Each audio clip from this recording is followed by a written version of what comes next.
welcome to the Joyful House and welcome to Once Upon a Storybook. I am so happy to be here with you. It is Sunday, October the 5th, and we are continuing to read the Anne of Green Gables series. We are in book 4, Anne of Windy Poplars, and right now we are in year 2. Is that how they word it?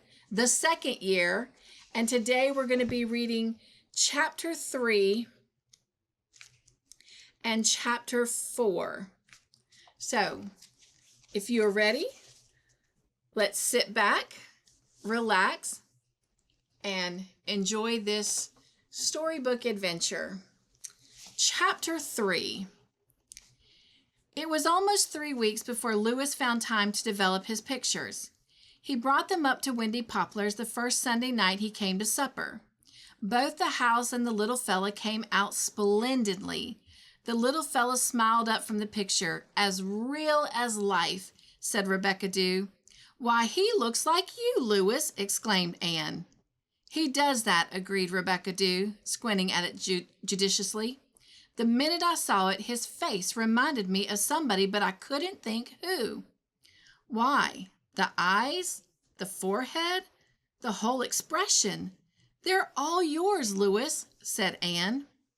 "It's hard to believe that I was ever such a good-looking little chap," shrugged Lewis. "I've got a picture of myself somewhere taken when I was 8.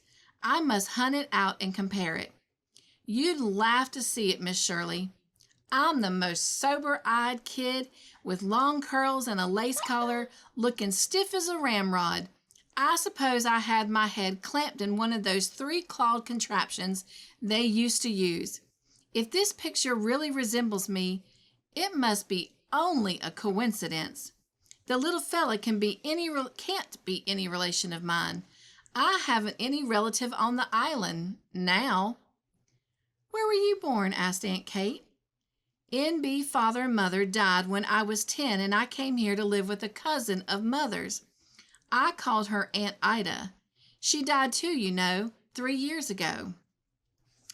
"Jim Armstrong came from New Brunswick," said Rebecca Dew. "He ain't a real islander. Wouldn't be such a crank if he was. We have our peculiarities, but we are civilized." "I'm not sure that I want to discover a relation in the amiable Mr. Armstrong," grinned Lewis, attacking Aunt Chatty's cinnamon toast. "However, I think, when I get the photograph finished and mounted, I'll take it out to Glen Cove Road myself and investigate a little. He may be a distant cousin or something. I really know nothing about my mother's people, if she had any living. I've always been under the impression that she hadn't. Father hadn't, I know. If you take the picture out in person, won't the little fella be a little bit disappointed after losing his thrill of getting something through the post office?" said Anne. "I'll make it up to him. I'll send him something else by mail." The next Saturday afternoon, Lewis came driving along Spook's Lane in the antiquated buggy behind a still more antiquated mare. "I'm going out to Glen Cove to take little Teddy Armstrong his picture, Miss Shirley. If my dashing turnout doesn't give you heart failure, I'd like to have you come too. I don't think any of the wheels will fall off." "Where on earth did you pick up that relic, Lewis?" demanded Rebecca Dew. "Don't poke fun at my gallant steed, Miss Dew. Have some respect for age. Mr. Bender lent me both mare and buggy on condition I'd do an errand for him along the Dawlish Road. I hadn't time to walk out to Glen Cove today and back." "Time?" said Rebecca Dew. "I could walk there and back myself faster than that animal." "And carry a bag of potatoes back for Mr. Bender? You wonderful woman!" Rebecca Dew's red cheeks grew even redder. "It ain't nice to make fun of your elders," she said rebukingly. "Then, by way of coals of fire, could you do with the doughnuts afore you start out?" The white mare, however, developed surprising powers of locomotion when they were once more out in the open. Anne giggled to herself as they jogged along the road. What would Miss Gardner or even Aunt Jemima say if they could see her now? Well, she didn't care. It was a wonderful day for a drive through a land that was keeping its old lovely ritual of autumn, and Lewis was a good companion. Lewis would attain his ambitions. Nobody else of her acquaintance, she reflected, would dream of asking her to go driving in the Bender buggy behind the Bender mare, but it never occurred to Lewis that there was anything odd about it. What difference how you traveled as long as you get there? The calm rims of the upland hills were as blue, the roads as red, the maples as gorgeous, no matter what vehicle you rode in. Lewis was a philosopher and cared as little what people might say as he did when some of the high school pupils called him sissy because he did housework for his board. Let them call. Someday, the laugh will be on the other side. His pockets might be empty, but his head wasn't. Meanwhile, the afternoon was an idyll, and they were going to see the little fellow again. They told Mr. Bender's brother-in-law about their errand when he put the bag of potatoes in the back of the buggy. "Do you mean to say you've got a photo of little Teddy Armstrong?" exclaimed Mr. Merrill. "That I have, and a good one." Lewis unwrapped it and held it proudly out. "I don't believe a professional photographer could have taken it any better." Mr. Merrill slapped his leg resoundfully. "Well, if that don't beat all. Why, little Teddy Armstrong is dead." "Dead?" exclaimed Anne in horror. "Oh, Mr. Merrill, no. Don't tell me that little boy—" "Sorry, miss, but it's a fact. And his father is just about wild, and all the worse that he hasn't got any kind of picture of him at all. And now you've got a good one. Well, well." It seems impossible," said Anne, her eyes full of tears. She was seeing the slender little figure waving his farewell from the dike. "Sorry to say it's only too true. He died nearly 3 weeks ago. Pneumonia. Suffered awful, but he was just as brave and patient as anyone could be, they say. I don't know what will come of Jim Armstrong now. They say he's like a crazy man, just moping and muttering to himself all the time.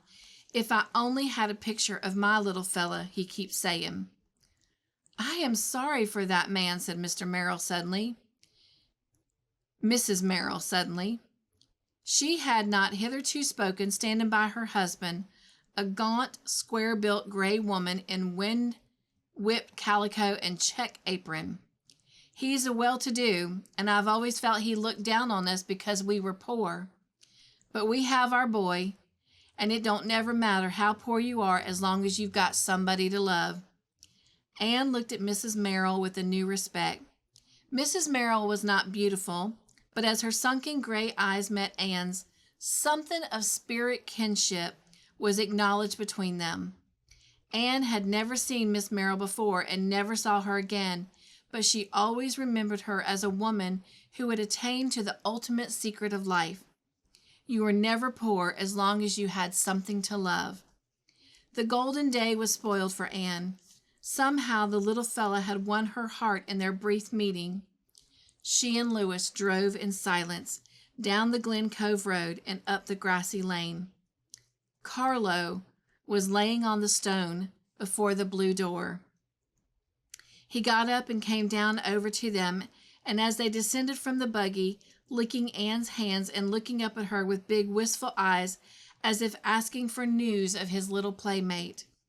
The door was open. In the dim room beyond, they saw a man with his head bowed on the table.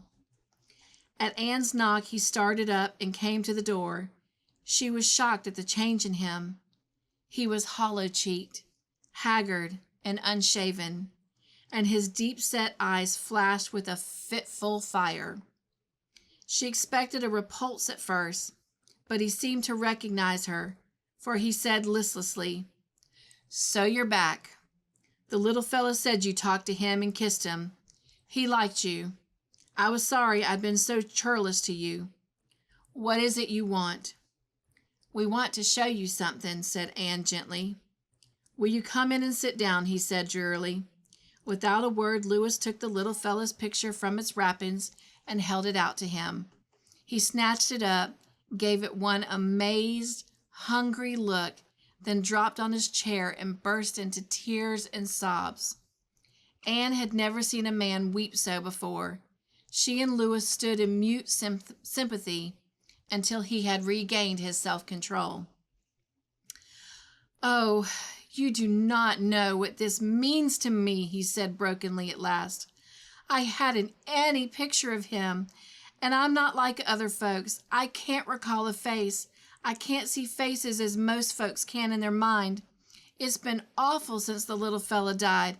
I couldn't even remember what he looked like. And now you've brought this to me after I was rude to you? Oh, sit down, sit down, sit down. I wish I could express my thanks in some way. I guess you've saved my reason, maybe my life. Oh, miss, isn't it like him? You think he was going to speak, my dear little fellow. How am I going to live without him? I've nothing to live for now. First his mother, now him." "He was a dear little lad," said Anne tenderly. "That he was, little Teddy. Theodore, his mother named him. Her gift of God, she said he was. And he was so patient and never complained. Once he smiled up in my face and said, 'Dad, I think you've been mistaken in one thing. Just one. I guess there is a heaven, isn't there? Isn't there, Dad?' I said to him, yes, there was. God forgive me for ever trying to teach him anything else. He smiled again, contented-like, and said, 'Well, Dad, I'm going there, and Mother and God are there, so I'll be pretty well off.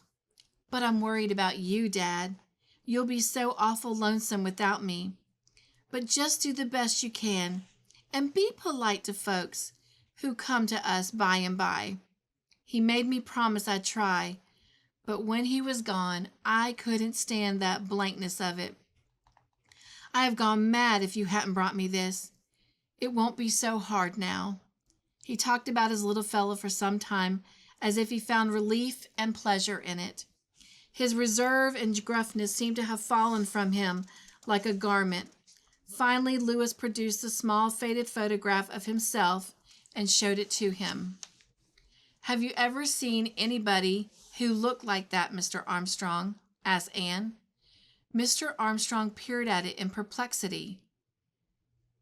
"It's awful like the little fella," he said at last. "Whose might it be?" "Mine," said Louis. "When I was 7 years old. It was because of the strange resemblance to Teddy that Miss Shirley made me bring it to show you. I thought it possible that you and I or the little fella might be some distant relation. My name is Louis Allen, and my father was George Allen. I was born in New Brunswick." James Armstrong shook his head, and then he said, "Well, what was your mother's name?" "Mary Gardenier." James Armstrong looked at him for a moment in silence. "She was my half-sister," he said at last. "I hardly knew her. Never saw her but once. I was brought up in an uncle's family after my father's death. My mother married again and moved away. She came to see me once and brought her little daughter. She died soon after, and I never saw my half-sister again. When I came over to the island to live, I lost all trace of her. You are my nephew and little fella's cousin." This was surprising news to a lad who had fancied himself alone in the world. Louis and Anne spent the whole evening with Mr. Armstrong and found him to be a well-read and intelligent man. Somehow they both took a liking to him. His former inhospitable reception was quite forgotten, and they saw only the real worth of the character and temperament below the unpromising shell that had hitherto concealed them.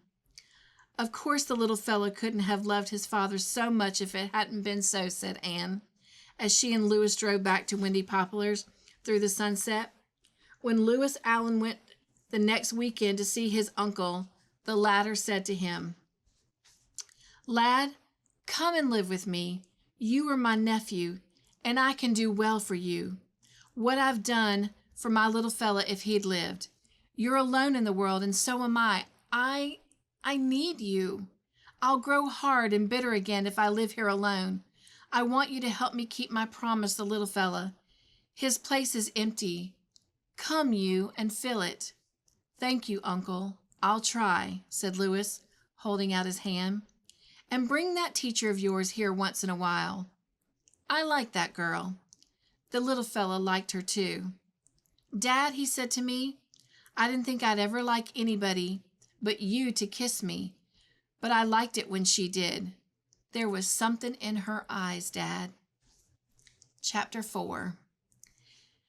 The old porch thermometer says it's 0, and the new side door one says it's 10 above, remarked Anne one frosty December night. "So I don't know whether to take my muff or not." "Better go by the old thermometer," said Rebecca Dew cautiously. "It's probably more used to our climate. Where are you going this cold night anyway?" "I'm going round to Temple Street to ask Catherine Brooke to spend the Christmas holidays with me at Green Gables." "You'll spoil your holidays then," said Rebecca Dew solemnly. "She'd go about snubbing the angels, that one. That is, if she ever condescended to enter heaven. And the worst of it, she is proud of her bad manners.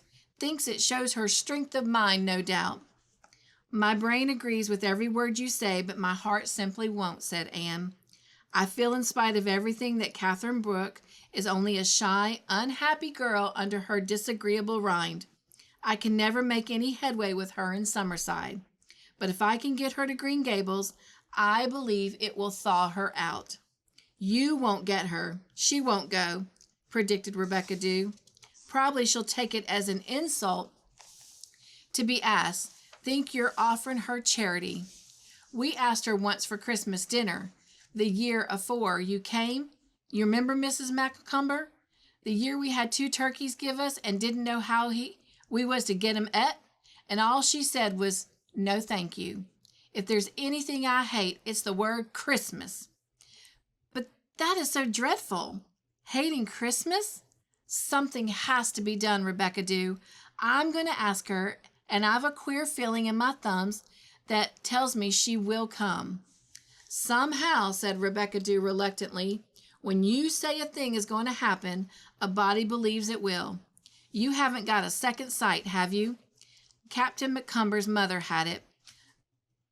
Esther give me the creeps." "I don't think I have anything that need give you creeps. It's only just, I have a feeling for some time that Catherine Brooke is almost crazy with loneliness under her bitter outside, and that my invitation will come pat to the psychological moment, Rebecca Dew." "I'm not a B.A.," said Rebecca with awful humility, "and I do not deny your right to use words that I cannot always understand. Neither do I deny you that you can wind people around your little finger. Look how you manage the Pringles. But I do say I pity you if taking that iceberg and nutmeg grater combine home with you for Christmas." Anne was by no means as confident as she pretended to be during her walk to Temple Street. Catherine Brooke had been very unbearable of late. Again and again, Anne, rebuffed, had said as grimly as Poe's Raven, "Nevermore." Only yesterday, Catherine had been positively insulting at a staff meeting. But in an unguarded moment, Anne had seen something looking out of the older girl's eyes. A passionate, half-frantic something like a caged creature, mad with discontent. Anne spent the first half of the night trying to decide whether to invite Catherine Brooke to Green Gables or not. Finally, she fell asleep with her mind irrevocably made up. Catherine's landlady showed Anne into the parlor and shrugged a fat shoulder when she asked for Miss Brooke. "I'll tell her you're here, but I don't know if she'll come down. She's sulking. I told her at dinner tonight that Miss Rollins says it's scandalous the way she dresses for a teacher at Summerside High, and she took it high and mighty as usual." I don't think you should have told Miss Brooke that, said Anne reproachfully. But I thought she ought to know, said Mrs. Dennis somewhat waspishly. Did you also think she ought to know that the inspector said she was one of the best teachers in the Maritimes? Asked Anne. Or didn't you know it? Oh, I heard it. But she's stuck up enough now without making her any worse. Proud's no name for it. Though what's she going to be proud of, I don't know. Of course she was mad anyhow tonight because I said she couldn't have a dog. She took a notion into her head that she would like to have a dog. She'd said she'd pay for his rations and see he was no bother. But what do I do with him when she's in school? I put my foot down. I am boarding no dogs, says I. Oh, Mrs. Dennis, won't you let her have a dog? He wouldn't bother you much. You could keep him in the basement while she's in school, and a dog really is protection at night. I wish you would, please. There was always something about Anne Shirley's eyes when she said please that people found hard to resist. Miss Dennis, in spite of fat shoulders and a meddlesome tongue, was not unkind at heart. Catherine Brooke simply got under her skin at times with her ungracious ways. I don't know why you should worry as to her having a dog or not. I didn't know you were such friends. She hasn't any friends. I've never had such an unsociable boarder. I think that's why she wants a dog, Miss Dennis. None of us can live without some kind of companionship. Well, it's the first human thing I've noticed about her, said Miss Dennis. I don't know. I have an awful objection to any dog, but she sort of vexed me with her sarcastic way of asking. I suppose you wouldn't consent if I asked you if I might have a dog, Miss Dennis, she says, haughtily like. Set her up with it. You're supposing right, says I, as haughtily as herself. I don't like eating my words any more than most people. But you can't tell her she can have a dog if she'll guarantee he won't misbehave in the parlor. Anne did not think the parlor could be much worse if the dog did misbehave. She eyed the dingy lace curtains and the hideous purple roses on the carpet with a shiver. I'm sorry for anyone who has to spend Christmas in a boarding house like this, she thought. I don't wonder Catherine hates the word. I like to give this place a good airing. It smells like 1,000 meals. Why does Catherine go on boarding here when she has a good salary? She says you can come up, was the message Miss Dennis brought back rather dubiously, for Miss Brooke had run true to form. The narrow, steep stair was repellent. It didn't want you. Nobody would go up who didn't have to. The linoleum in the hall was worn to shreds. The little back hall bedroom where Anne presently found herself was even more cheerless than the parlor. It was lighted by one glaring, unshaded gas jet. There was an iron bed with a valley in the middle of it and a narrow, sparsely draped window looking out on a backyard garden where a large crop of tin cans flourished. But beyond it was a marvelous sky and a row of Lombardies standing out against long, purple, distant hills. Oh, Miss Brooke, look at that sunset, said Anne rapturously from the squeaky, cushionless rocker to which Catherine had ungraciously pointed her. I've seen a good many sunsets, said the latter, coldly, without moving. Condescending to me with your sunset, she thought bitterly. You haven't seen this one. No two sunsets are alike. Just sit down here and let it sink into our souls, said Anne. Thought Anne. Do you ever say anything pleasant? Don't be ridiculous, please. The most insulting words in the world. With an added edge of insult in Catherine's contemptuous tones, Anne turned from her sunset and looked at Catherine, much more than half inclined to get up and walk out. But Catherine's eyes looked a trifle strange. Had she been crying? Surely not. You couldn't imagine Catherine Brooke crying. You don't make me feel very welcome, Anne said slowly. I can't pretend things. I haven't your notable gift for doing the Queen act, saying exactly the right thing to everyone. You're not welcome.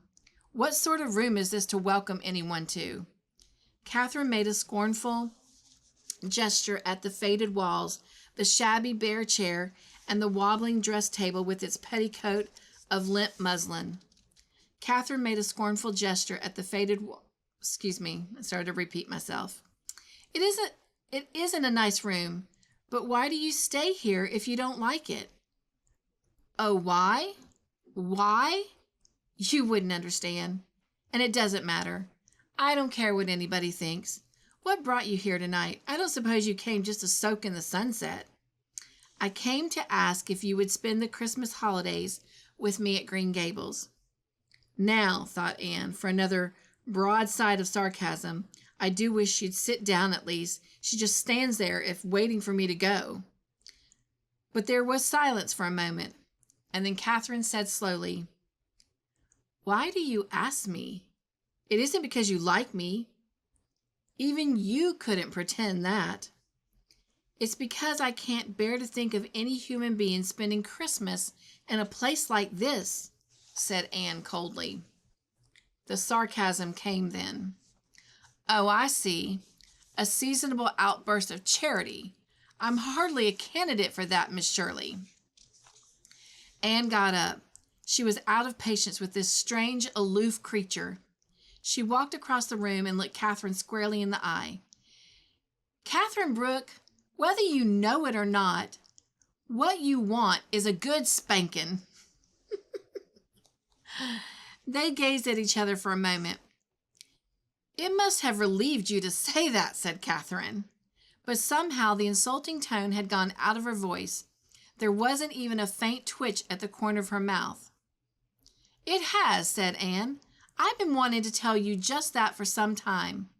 I didn't ask you to Green Gables out of charity. You know that perfectly well. I told you my true reason. Nobody ought to spend Christmas here. The very idea is indecent. You asked me to Green Gables just because you are sorry for me?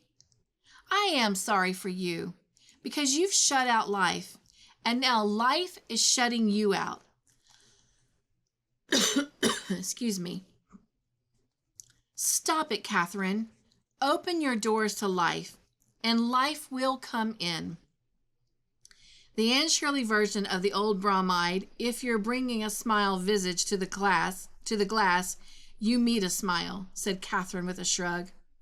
Like all bromides, that's absolutely true. Now, are you coming to Green Gables or not? What would you say if I accepted? To yourself, not to me. I'd say you were showing the first faint glimmer of common sense I've ever detected in you, retorted Anne. Catherine laughed surprisingly. She walked across to the window, scowled at the fiery streak which was all that was left of the scorned sunset, and then turned. Very well, I'll go.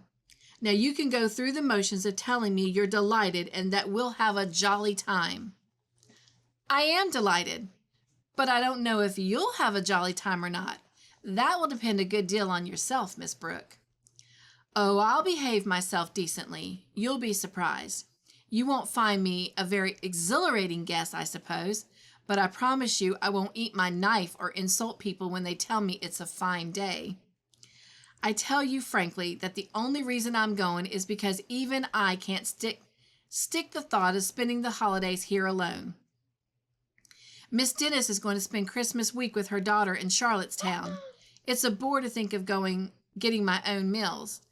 I'm a rotten cook. So much for the triumph of matter over mine. But will you give me your word of honor that you won't wish me a Merry Christmas? I just don't want to be merry at Christmas.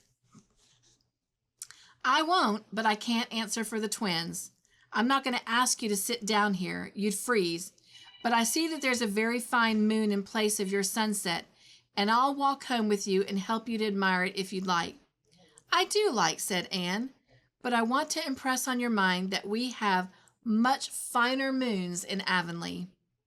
So she's going, said Rebecca Dew as she filled Anne's hot water bottle. Well, Miss Shirley, I hope you'll never try to induce me to turn Mohammedan because you'd likely succeed. Where is that cat? Out frisking around Summerside and the weather is at 0? Not by the new thermometer, and Dusty Miller is curled up on the